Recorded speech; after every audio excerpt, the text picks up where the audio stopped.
하나님을 경외하고 계십니까? 오늘의 말씀은 출애굽기 20장 18절에서 26절입니다. 말씀 살펴보기.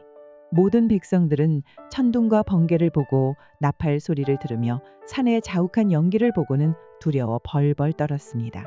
백성들은 멀찍이 서서 모세에게 말했습니다. 당신이 직접 우리에게 말하면 우리가 듣겠습니다. 그러나 하나님께서 우리에게 말씀하시는 것은 막아주십시오. 우리가 죽을지 모릅니다. 모세는 백성들에게 말했습니다. 두려워하지 말라. 하나님께서 너희를 시험하려고 오신 것이다. 하나님을 경외하는 마음이 너희에게 있게 해 너희가 죄짓지 않게 하시려는 것이다. 백성들은 멀찍이 서 있었고 모세는 하나님이 계시는 그 칠흑 같은 어둠 속으로 가까이 나아갔습니다. 그때 여호와께서 모세에게 말씀하셨습니다. 이스라엘 백성들에게 말하여라. 내가 하늘에서 너희에게 말하는 것을 너희가 직접 보았으니 너희는 나 외에는 어떤 다른 신도 만들지 말라. 너희를 위해 은이나 금으로 신상을 만들지 말라. 나를 위해 땅의 제단을 만들고 그 위에 내 양과 소로 네 번제와 화목제를 드리라. 내가 내 이름을 기억하는 모든 곳에서 내가 내게 가서 복을 주겠다. 만약 내가 나를 위해 돌 제단을 만들려면 다듬어진 돌로는 하지 마라. 내가 도구를 사용하는 것은 그것을 더럽히는 것이다. 또한 내 제단의 계단을 밟고 올라서는 일이 없도록 하라. 그러지 않으면 내 하체가 그 위에서 드러날지 모른다. 오늘의 팁. 21절 어둠. 구약에서 하나님이 강림하시는 장소로 표현됩니다. 26절 하체가 그 위에서 드러날지 모른다. 이 표현은 수치를 당할 것이다 라는 의미가 있습니다. 말씀 이해하기. 시내산에 강림하신 하나님을 보고들은 이스라엘 백성들은 큰 두려움을 느낍니다. 그래서 그들은 모세에게 하나님이 직접 자신들에게 말씀하시면 죽을지도 모르니 당신을 통해 듣겠다고 말합니다. 두려움에 떨고 있는 백성을 향해 모세는 하나님께서 백성들을 시험하려고 오셨음을 이야기하며 두려워하지 말라고 합니다.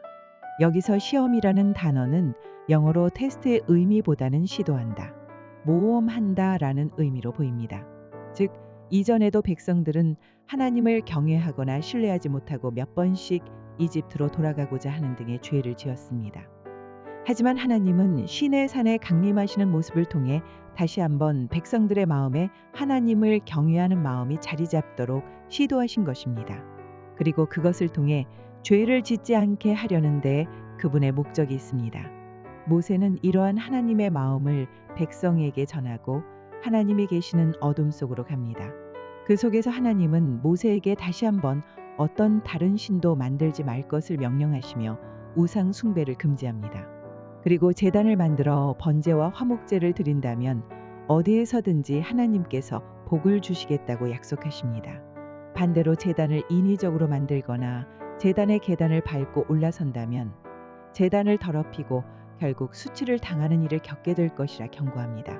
출애굽 한 이스라엘 백성은 시내산에서 하나님의 강림을 경험하고 두려워했습니다. 그런데 그들은 가데스 바네아에서 하나님보다 가나안의 군대와 아낙 자손을 더 두려워하였습니다. 그래서 하나님의 인도를 거부하고 애굽으로 돌아가려다가 광야 40년을 경험하게 됩니다. 모세는 이스라엘의 실패를 알고 있기에 원독자에게 다시 한번 하나님을 경외하는 마음을 알려줍니다. 하나님을 경외할 때 우상을 멀리하고 오직 하나님 앞에 제사를 통해 복을 받을 것이기 때문입니다. 오늘을 살아가는 많은 그리스도인 또한 두려움 속에 살아갑니다. 그래서 의도하지 않게 하나님보다는 돈과 사람을 의지하려 할 때가 있습니다. 그러다 그것들이 우상의 자리까지 차지하게 되기도 합니다. 하지만 세상의 모든 것은 신뢰하거나 의지할 만한 것이 아닙니다. 오직 하나님을 경외하고 그분만을 신뢰하며 따라갈 때 세상에 줄 수 없는 풍성한 복을 누릴 수 있습니다. 말씀 따라 살아가기. 나에게 하나님 외에 절대적인 영향을 주는 다른 것이 있는지 살펴봅시다. 그리고 그 어떤 것보다 하나님을 경외하는 마음을 가질 수 있도록 기도합시다. 말씀대로 기도하기. 오늘도 모든 그리스도인이 각자 속한 삶의 영역에서 하나님을 경외할 수 있도록 함께 기도합시다.